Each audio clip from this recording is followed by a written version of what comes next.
വിശിഷ്ടാതിഥികളെ ഏവർക്കും ഇന്നത്തെ ഉദ്ഘാടന ചടങ്ങുകളിലേക്ക് സ്വാഗതം. ഇന്നത്തെ നമ്മുടെ ചടങ്ങിലെ അധ്യക്ഷ ബഹുമാനിയായ മേയർ ആര്യ അവരുകളാണ്.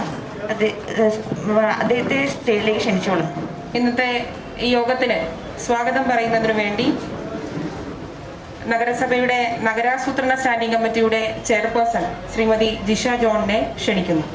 ഏറെ ബഹുമാനപ്പെട്ട അധ്യക്ഷ, ബഹുമാനപ്പെട്ട മേയർ ആര്യ രാജേന്ദ്രൻ, ഉദ്ഘാടകനായി ഇവിടെ എത്തിച്ചേർന്ന ബഹുമാനപ്പെട്ട പൊതുവിദ്യാഭ്യാസ തൊഴിൽ വകുപ്പ് മന്ത്രി ശ്രീ വി ശിവൻകുട്ടി അവർകൾ, മുഖ്യാതിഥിയായി എത്തിച്ചേർന്ന ഡോക്ടർ ശശി തരൂർ സർ, ബഹുമാനപ്പെട്ട deputy mayor Shri P K Raju, ചെയർമാൻമാർ, ചെയർപേഴ്സൺമാർ, സിഇഒ സ്മാർട്ട് സിറ്റിയുടെ CEO doctor Vinay Goyal IAS, ബഹുമാനപ്പെട്ട സെക്രട്ടറി ശ്രീ ബിനു ഫ്രാൻസിസ്, ഏറെ ബഹുമാനപ്പെട്ട കൗൺസിലർമാർ, മറ്റംഗങ്ങൾ,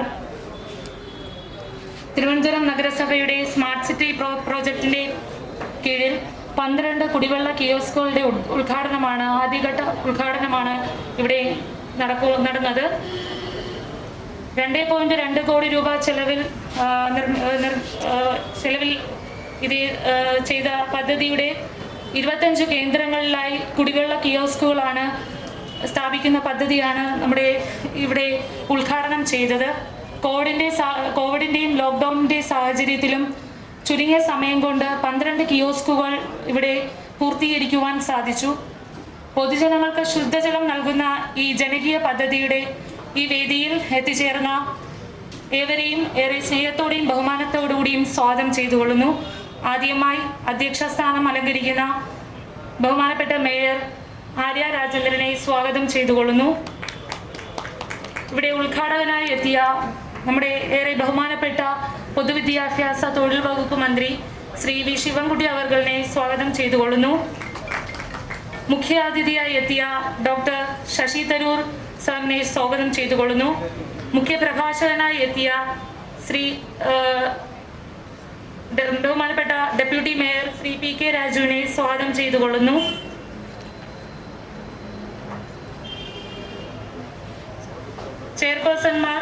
ചെയർമാൻമാരെ സ്വാഗതം ചെയ്തുകൊള്ളുന്നു.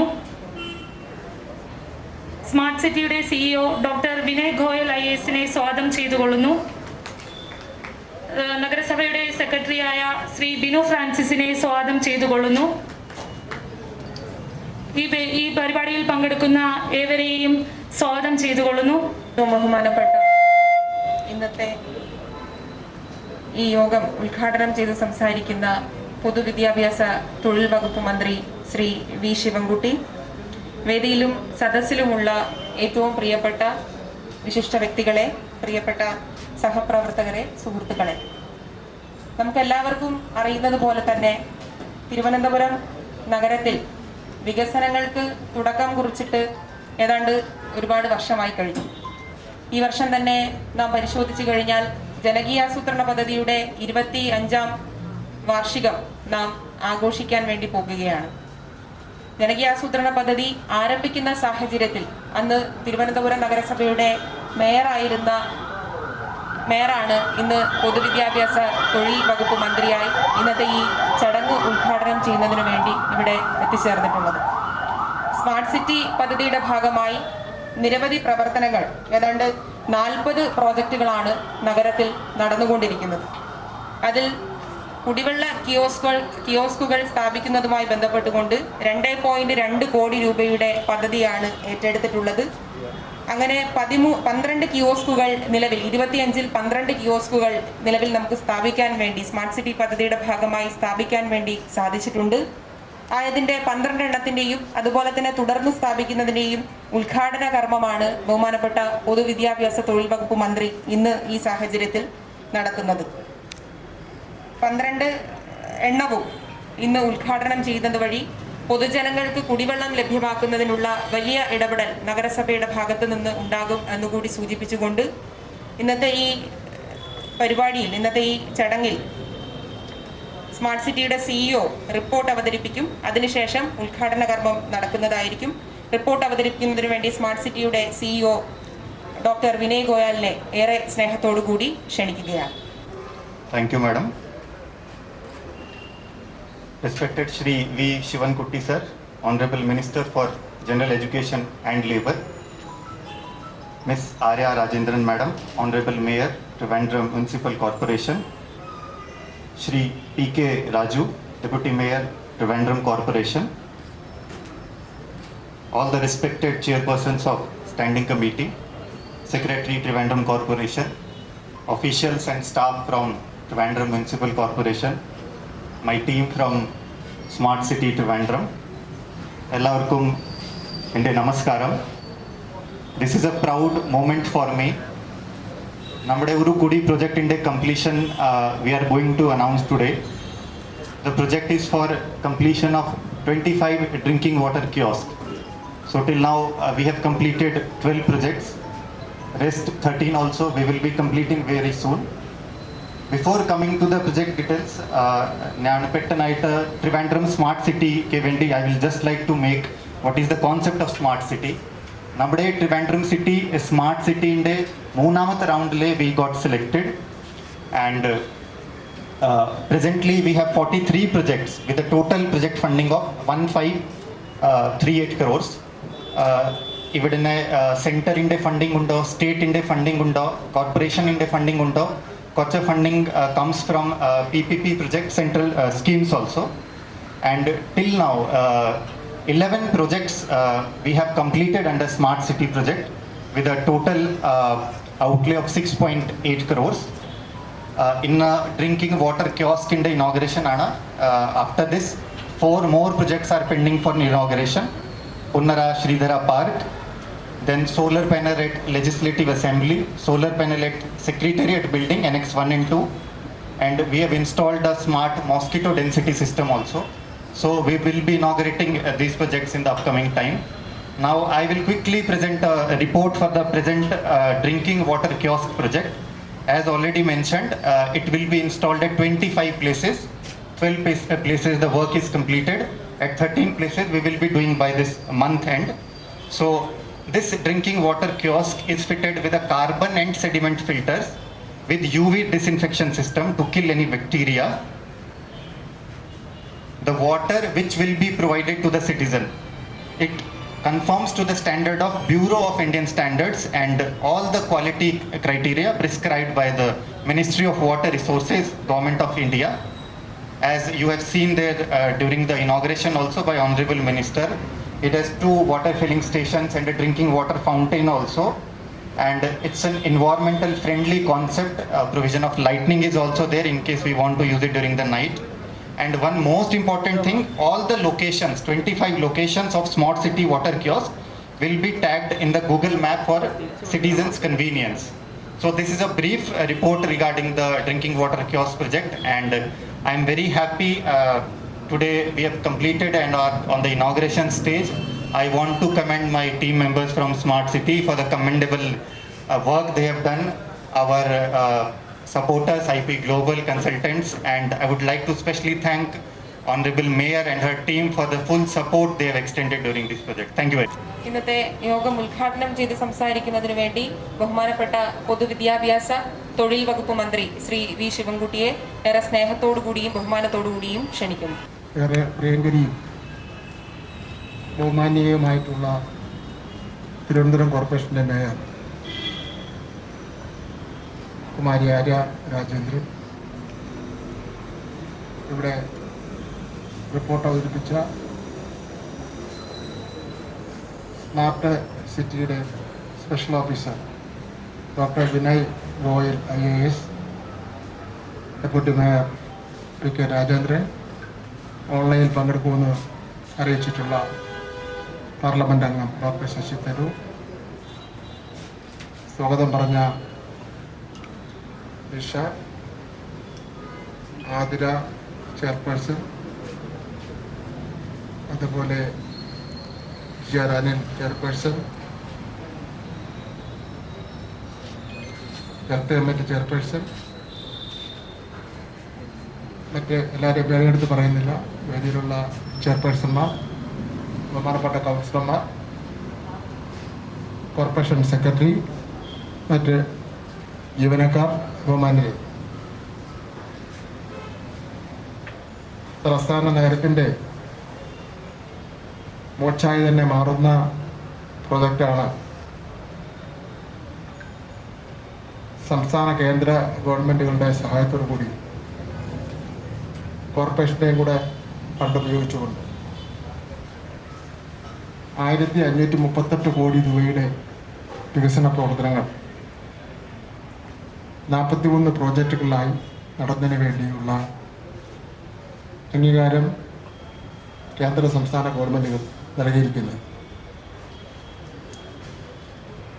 നേരത്തെ ഇവിടെ സൂചിപ്പിച്ച പോലെ ജനകീയാസൂത്രണ പ്രസ്ഥാനം നാട്ടിൽ വലിയ ചലനമാണ് സൃഷ്ടിച്ചിട്ടുള്ളത്. അധികാരം ജനങ്ങളിലേക്ക് കിട്ടിയ അവസരത്തിൽ ഓരോ പ്രദേശത്ത് എന്ത് വേണം എന്ത് വേണ്ട എന്ന് തീരുമാനിക്കാനുള്ള ഒരു ശക്തി അത് ജനങ്ങൾക്ക് കിട്ടി. അതൊരു പുതിയ അനുഭവമായിരുന്നു. 1995 ഞാൻ തിരുവനന്തപുരം കോർപ്പറേഷൻ്റെ മേയറായിരുന്നപ്പോൾ മേയറോട് സൂചിപ്പിച്ച പോലെ അന്നാണ് ആദ്യമായി ജനകീയാസൂത്രണ പ്രസ്ഥാനം കേരളത്തിൽ ഇംപ്ലിമെൻ്റ് ചെയ്യുന്നത്. പ്ലാൻ ഫണ്ടിൻ്റെ 40% തദ്ദേശഭരണ സ്ഥാപനങ്ങളിലേക്ക് മാറ്റുന്ന സ്ഥിതിവിശേഷം ഉണ്ടായി. അന്നൊരു പ്രദേശത്ത് എന്ത് വേണമെന്ന് തീരുമാനിക്കാനുള്ള അധികാരവും വർക്കിംഗ് ഗ്രൂപ്പിൻ്റെ അടിസ്ഥാനത്തിൽ ആ തീരുമാനത്തിൻ്റെ അടിസ്ഥാനത്തിൽ ആ പ്രോജക്റ്റ് ഇംപ്ലിമെൻ്റ് ചെയ്യുന്നതിനുള്ള അധികാരവും പ്രദേശത്തുണ്ടാക്കുന്ന ടെക്നിക്കൽ കമ്മിറ്റിക്കും വർക്കിംഗ് ഗ്രൂപ്പിനും കൊണ്ടുള്ള പ്രവർത്തനങ്ങൾ ആരംഭിച്ചപ്പോൾ ഒരുപാട് സംശയങ്ങൾ നാട്ടിൽ ഉദ്യോഗസ്ഥന്മാരുടെ ഇടയിലുണ്ടായിരുന്നു. ഇന്നലെ ഒരു ഉദ്യോഗസ്ഥന്മാർ കൈകാര്യം ചെയ്തുകൊണ്ടിരുന്ന കാര്യങ്ങൾ അനുഭവത്തിൻ്റെ അടിസ്ഥാനത്തിൽ നാട്ടിലെ ജനങ്ങൾ കൈകാര്യം ചെയ്യുകയാണ്. അതിൻ്റെ അടിസ്ഥാനത്തിൽ റോഡുകളും പാലങ്ങളും നാട്ടിൽ അടിസ്ഥാന സൗകര്യങ്ങളുടെ വൻപിച്ച നേട്ടമാണ് നാട്ടിൽ ഉണ്ടാക്കിയെടുക്കുന്നതിന് വേണ്ടി കഴിഞ്ഞിട്ടുള്ളത്. ഈ തലസ്ഥാന നഗരിയിൽ തന്നെ കാണുന്ന സ്കൂളുകളിലെ വമ്പൻ കെട്ടിടങ്ങൾ തന്നെ അതിന് ഉദാഹരണമായി ചൂണ്ടിക്കാണിക്കുന്നതിന് വേണ്ടി കഴിയുന്നതാണ്. തിരുവനന്തപുരം കോർപ്പറേഷൻ വളരെ വളരെ ശ്രദ്ധിക്കപ്പെടുന്ന പരിപാടികൾ നടപ്പിലാക്കിക്കൊണ്ടിരിക്കുന്ന ഒരു കോർപ്പറേഷനാണ്. തെരഞ്ഞെടുപ്പ് കാലഘട്ടത്തിൽ നമുക്ക് ശക്തമായ രാഷ്ട്രീയം ആവശ്യമാണ്. കാരണം ജനാധിപത്യ സംവിധാനത്തിൽ രാഷ്ട്രീയ പാർട്ടികളുടെ പ്രകടന പത്രികയും അവരുടെ നിലപാടുകളും തമ്മിലുള്ള മത്സരമാണ് നടക്കുന്നത്. തെരഞ്ഞെടുപ്പിന് ശേഷം തദ്ദേശ സ്വയംഭരണ സ്ഥാപനങ്ങൾ എന്ന് പറഞ്ഞാൽ തീരുമാനങ്ങൾ എടുക്കേണ്ടത് നമ്മൾ ഐക്യത്തോടു കൂടിയാണ്. നിയമസഭയിലെ ബഡ്ജറ്റ് പോലെയല്ല കോർപ്പറേഷൻ്റെ ബഡ്ജറ്റ്. കോർപ്പറേഷൻ്റെ ബഡ്ജറ്റ് ഭരണപക്ഷവും പ്രതിപക്ഷവും കൂടെ ഇന്ന് തയ്യാറാക്കുന്ന ഫൈനാൻസ് സ്റ്റാൻഡിംഗ് കമ്മിറ്റിയാണ് ബഡ്ജറ്റ് അവതരിപ്പിക്കുന്നത്. നിയമസഭയിലാണെങ്കിൽ ഭരണപക്ഷത്തിൻ്റെ ധനകാര്യ വകുപ്പ് മന്ത്രി അവതരിപ്പിക്കുന്ന ബഡ്ജറ്റ്. ആ സമയത്ത് മാത്രമേ സഭാംഗങ്ങൾ പോലും അറിയുള്ളൂ ബഡ്ജറ്റ് ഇന്നതാണെന്ന് സംബന്ധിച്ചിടത്തോളം. അതുകൊണ്ട് നഗരസഭകളിലെ സ്തംഭനം അത് നമുക്ക് ഗുണകരമല്ല. നമുക്ക് ആവശ്യത്തിന് പ്രതിഷേധിക്കാം ജനാധിപത്യ സംവിധാനത്തിൽ. എല്ലാ ദിവസവും ചെറിയ ചെറിയ വാർത്തകൾ പത്രങ്ങൾ വരുന്നതിൻ്റെ അടിസ്ഥാനത്തിൽ കൗൺസിൽ യോഗത്തിൽ ജനകീയപരമായി ചർച്ച നടത്താൻ പോലും കഴിയാതെ ഇങ്ങനെ ഉള്ള ഒരു നിലപാട് സ്വീകരിച്ചാൽ അത് നമ്മുടെ തലസ്ഥാന നഗരിയിലെ ജനങ്ങളുടെ വികസനത്തെ ബാധിക്കുമെന്നുള്ള കാര്യത്തിൽ യാതൊരു തർക്കവുമില്ല. സ്മാർട്ട് സിറ്റി പോലുള്ള ഈ ഇടതുപക്ഷ ജനാധിപത്യ മുന്നണി ഗവൺമെൻറ് പ്രഖ്യാപിച്ചിട്ടുള്ള ഒട്ടേറെ വികസന പ്രവർത്തനങ്ങൾ നമുക്ക് നടത്തുന്നതിന് വേണ്ടി അതെല്ലാം തടസ്സമാണ്. വികസനത്തിൻ്റെ കാര്യത്തിൽ നമുക്ക് ഒരു രാഷ്ട്രീയം നോക്കേണ്ട കാര്യമില്ല. 100 കോർപ്പറേഷൻ വാർഡുകളിലും ഒരേ രീതിയിൽ തന്നെ ആ വാർഡിൻ്റെ ആവശ്യമനുസരിച്ച് വികസന പ്രവർത്തനം നടത്തേണ്ടതായിട്ടുണ്ട്. അത് വികസന പ്രവർത്തനങ്ങൾ ശാന്തമായി ചർച്ച ചെയ്യുന്നതിന് വേണ്ടി ഒരു അന്തരീക്ഷമാണ് ആദ്യം ഉണ്ടാവേണ്ടത്.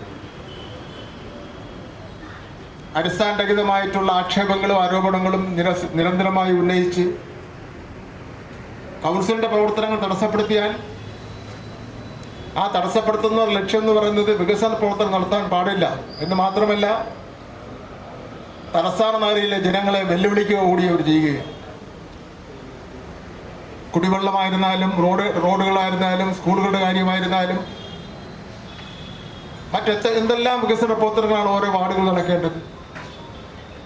സമാധാനത്തോടുകൂടി നമുക്ക് ഏതെങ്കിലും ഒരു വികസന പ്രവർത്തനം ചർച്ച ചെയ്യുന്നതിന് വേണ്ടി കഴിയുന്നുണ്ടോ? ഒരു അജണ്ട തന്നെ 4 മണിക്കൂർ നേരമൊക്കെയാണ് ചർച്ച ചെയ്യുന്നത്. ഏത് കാലഘട്ടത്തിൽ നടക്കുന്ന കാര്യമാണ്? അതെല്ലാം നമുക്ക് ജനാധിപത്യ സംവിധാനത്തിൽ അങ്ങേറ്റത്തെ അനുകമ്പ മേയറും ഭരണാധികാരികളും കാണിക്കുന്നതിന്റെ ഫലമായി ഉണ്ടാകുന്ന പ്രശ്നങ്ങളാണ്. നമുക്ക് പ്രശ്നങ്ങൾ ഒരു മേശയ്ക്ക് ചുറ്റും ചർച്ച ചെയ്യേണ്ടതായിട്ടുണ്ട്. പെശ കാണിക്കുന്നവരെയും കുഴപ്പം കാണിക്കുന്നവരെയും ആരെയും സംരക്ഷിക്കേണ്ട കാര്യമില്ല. കോർപ്പറേഷനിലെ നന്നായി തന്നെ പണിയെടുക്കുന്ന ജീവനക്കാരുണ്ട്. കണ്ടെയ്നൻസ് ജീവനക്കാർ വളരെ ആത്മാർത്ഥമായി ജോലി ചെയ്യുന്ന ജീവനക്കാരുണ്ട്. എന്നാൽ അതിൽ കുറവുകൾ കാണിക്കുന്നവരും ഉണ്ട്. ആ കുറവുകളും കുറ്റങ്ങളും കാണിക്കുന്നവർ ഒരു കാരണവശാലും നമുക്ക് സംരക്ഷിക്കേണ്ട കാര്യമില്ല. അത് ആര് ചൂണ്ടിക്കാണിച്ചാലും അതിനെ തെറ്റുതിരുത്തൽ നടപടി നമ്മൾ സ്വീകരിക്കേണ്ടതായിട്ട്, അങ്ങനെ ഒരു സമീപനം പൊതുവിൽ നമ്മൾ എടുക്കേണ്ടതായിട്ടുണ്ട്. ഞാൻ മറ്റു കാര്യങ്ങളിലേക്കൊന്നും പോകുന്നില്ല.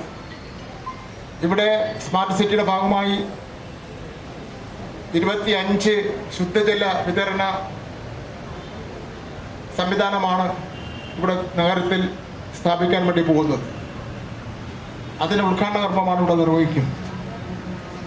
ഞാൻ മേയറോട് ചോദിക്കുകയായിരുന്നു, രാത്രി ഇതിൻ്റെ സെക്യൂരിറ്റി ആര്? നമ്മുടെ ഒരു രീതിയുണ്ടല്ലോ, ആദ്യം കാണുന്ന ഇത് കാണുമ്പോൾ ഇഷ്ടപ്പെടാത്തവർ അതിനെ തല്ലിപ്പൊളിക്കും. നമ്മുടെ തന്നെ നാട്ടുപ്രദേശത്ത് തെരുവ് വിളക്കുകൾ നമ്മളിട്ടാൽ പല തെരുവ് വിളക്കുകളും കാണാറില്ലല്ലോ. അത് പ്രകൃതിക്ഷോഭം മുഴുവൻ നഷ്ടപ്പെടുന്നത് മാത്രമല്ലല്ലോ, നമ്മുടെ ഗാർബേജ് ചപ്പുചവർ ഇടുന്നതിന് വേണ്ടിയുള്ള ബോക്സ് വെച്ചാൽ പോലും ആ ചപ്പുചവറിൽ കത്തിക്കുന്ന ഏതാനും സംസ്കാരമുള്ളവരും ഉള്ള നഗരമാണ് നമ്മുടെ നഗരം എന്ന് കാണേണ്ടതായിട്ടുണ്ട്. അപ്പം നഗരവാസികളെ സംബന്ധിച്ചിടത്തോളം നഗരസഭയുടെ പ്രവർത്തനങ്ങളെ പ്രോത്സാഹിപ്പിക്കുന്ന രൂപത്തിലുള്ള ഒരു പൗരബോധം വളർന്നു വരേണ്ടതായിട്ടുണ്ട്. അതിനെല്ലാം കഴിയുന്ന നിലയിൽ എല്ലാ കക്ഷികളും ഒറ്റക്കെട്ടായി നിന്നുകൊണ്ട് നമ്മുടെ നഗരത്തിൻ്റെ വികസനത്തിന്, നമ്മുടെ ഇന്ത്യയിലെ തന്നെ ഏറ്റവും മെച്ചപ്പെട്ട ഒരു നഗരമാക്കി മാറ്റുന്നതിന് വേണ്ടിയുള്ള പ്രവർത്തനങ്ങൾക്ക്, ആ പ്രവർത്തനം നടത്തുന്നതിന് വേണ്ടിയുള്ള അന്തരീക്ഷം ഇപ്പോൾ ഉണ്ട്. ഇടതുപക്ഷ ജനാധിപത്യ മുന്നണി ഗവൺമെൻറ് സഹായം ഉണ്ടാവും. കേന്ദ്ര ഗവൺമെൻറ്റിൻ്റെ സ്മാർട്ട് സിറ്റി പോലുള്ള പദ്ധതിയുടെ സഹായം ഉണ്ടാവും. അതെല്ലാം പ്രയോജനപ്പെടുത്തിക്കൊണ്ട് എല്ലാ വാർഡുകളും കുറ്റമറ്റതായിട്ടുള്ള വികസന പ്രവർത്തനം നടത്തുന്നതിന് വേണ്ടി കഴിയട്ടെ എന്ന് മാത്രം വിചാരിച്ചുകൊണ്ട് ഞാൻ ഈ ചടങ്ങ് ഉദ്ഘാടനം ചെയ്തതായി പ്രഖ്യാപിക്കുന്നു. നന്ദി, നമസ്കാരം. മേയർ കുമാരി ആര്യ രാജേന്ദ്രൻ ഈ സംരംഭം ഉദ്ഘാടന കർമ്മം നിർവഹിച്ച സംസ്ഥാനത്തെ വിദ്യാഭ്യാസ തൊഴിൽ വകുപ്പ് മന്ത്രി വി ശിവൻകുട്ടി അവറുകൾ, സ്മാർട്ട് സിറ്റിയുടെ മേധാവിയായിട്ടുള്ള ഡോക്ടർ വിനയ് ഗോയൽ IAS, തിരുവനന്തപുരത്തെ MP Shri Shashi Tharoor, Shrimati Athira LS, S Salim, Jameela Sreedhar, Shri DR Anil, Shri Basheer, doctor Reena, നഗരസഭയുടെ സെക്രട്ടറി ബിനു ഫ്രാൻസിസ്, ഈ പരിപാടിയിൽ പങ്കെടുക്കുന്ന നഗരസഭയിലെ ജീവനക്കാർ, ദൃശ്യ പത്ര മാധ്യമങ്ങളെ, സുഹൃത്തുക്കളെ, നമ്മളിത് കേൾക്കുമ്പോൾ ചെറിയൊരു കാര്യമായി ചിലർ കാണുന്നുണ്ട്. സംസ്ഥാനത്തെ തലസ്ഥാന നഗരിയിൽ 25 കേന്ദ്രങ്ങളിലാണ് കുടിവെള്ള പദ്ധതി നടപ്പാക്കാൻ പോകുന്നത്. അതിൽ 12 എണ്ണം നടപ്പായി കഴിഞ്ഞു. ഇനി 12 എണ്ണം ബാക്കി നടക്കുവാനുണ്ട്. ഒരു കിയോസിൻ്റെ കുടിവെള്ള പദ്ധതി 9 ലക്ഷം രൂപയാണ് ഒരു സ്ഥലത്ത് ചിലവാകുന്നത്. മൊത്തം 2.2 കോടി രൂപയാണ്. ഇത് ചൂണ്ടിക്കാട്ടുന്നത് കേരള സംസ്ഥാനത്തിൻ്റെ ഭരണം നടത്തുന്ന ജനകീയ സർക്കാരിൻ്റെ വലിയൊരു പദ്ധതിയാണ് കുടിവെള്ളം എല്ലാവർക്കും നൽകുക എന്ന ഈ പദ്ധതി. അതാണ് ഇവിടെ നടന്നു കഴിഞ്ഞിരിക്കുന്നത്. ഈ പദ്ധതി നമുക്ക് പൂർത്തീകരിച്ചു കഴിഞ്ഞാൽ സിറ്റിയുടെ മറ്റു ഭാഗങ്ങളിൽ തലസ്ഥാന നഗരിയിലെത്തുന്ന ജനങ്ങൾക്ക് കുടിവെള്ളം നൽകുന്നത് കൂടുതൽ നടപ്പാക്കേണ്ട ഒരാവശ്യമായി തീരും. എന്തായാലും ഈ പദ്ധതി നടപ്പാക്കിയ സ്മാർട്ട് സിറ്റിയുടെ കീഴിൽ നമ്മുടെ നഗരസഭയുടെയും സ്റ്റേറ്റ് ഫണ്ടും എല്ലാം ഉപയോഗിച്ച് ഈ പദ്ധതി നടപ്പാക്കിയ ഭരണാധികാരികളെയും എല്ലാവരെയും അഭിനന്ദിച്ചുകൊണ്ട് ഈ പരിപാടിയിൽ പങ്കെടുത്ത മുഴുവൻ പേരെയും ഞാൻ അഭിവാദ്യം ചെയ്തുകൊണ്ട് നിർത്തുന്നു. നന്ദി, നമസ്കാരം. കൊണ്ടിരിക്കുന്ന മുഴുവൻ ചെയർമാന്റെയും ചെയർപേഴ്സൺമാരുടെയും ആശംസകൾ അറിയിച്ചതായി പറയുന്നു. അതോടൊപ്പം ഇന്നത്തെ യോഗത്തിന് നന്ദി അറിയിക്കുന്നതിനു വേണ്ടി നഗരസഭയുടെ സെക്രട്ടറി ശ്രീ ബിനു ഫ്രാൻസിസിനെ ക്ഷണിക്കുന്നു. ബഹുമാനിയർ, ഇവിടെ ഈ സ്മാർട്ട് സിറ്റി പദ്ധതിയും പ്രത്യേകിച്ച് ഉദ്ഘാടനം ചെയ്യപ്പെട്ട പദ്ധതിയും എല്ലാവർക്കും ജനോപകാരപ്രദമാകട്ടെ എന്ന് ആശംസിക്കുന്നു. ഈ യോഗത്തിൽ പങ്കെടുത്ത എല്ലാവർക്കും ഒറ്റ വാക്കിൽ നന്ദി പറയുന്നു. നമസ്കാരം.